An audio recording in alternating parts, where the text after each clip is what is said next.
ఈ ఈరోజు అధికారులు అధికార పార్టీ నాయకులు ఈరోజు పోలీసుల్ని ఎలా కానిస్టేబుల్ కాడి నుంచి ఎస్ఐ, సిడి చిన్న కార్యకర్త కూడా బెదిరింపులు వాళ్ళ పనులు చేయాలని. అది అది వాళ్ళ దృష్టిలో మరి సంక్షేమం ఏమో మాకైతే తెలియదు కానీ, ఈరోజు కోటమిరెడ్డి సీతారెడ్డి అనే వ్యక్తి ఎందుకు బయటకు పోయాడు వైఎస్ఆర్ కాంగ్రెస్ పార్టీలోంచి? గతంలో జగన్మోహన్ రెడ్డి అతను చిన్న అరాచకం చేశాడు కాబట్టి, అతని మీద కేసు అయింది కాబట్టి, అధికార పార్టీ ఎమ్మెల్యే అయిన నా మీద కేసు పెట్టడం ఏందనేసి అతను ఇగో అంటే అతను బయటికెళ్ళాడు. ఎవడు బయటికెళ్ళినా సరే సహించడు జగన్మోహన్ రెడ్డి.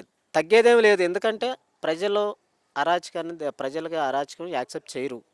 కాబట్టి జగన్మోహన్ రెడ్డి గారు కూడా అట్లాంటి అరాచక శక్తుల్ని సపోర్ట్ చేయడు కాబట్టి కోటమిరెడ్డి సీతారెడ్డి అనే వ్యక్తి బయటికెళ్ళటం జరిగింది. మరి ఇప్పుడు 11 సీట్లు వచ్చినాయి కదా, జగన్మోహన్ రెడ్డి అనే వ్యక్తి 11 సీట్లు వచ్చినాయి కదా. మీరేం టీడీపీకి ఇదివరకు 23, 23 అని అంటున్నారు. ఇప్పుడు జగన్మోహన్ రెడ్డికి 11 సీట్లే కదా వచ్చింది.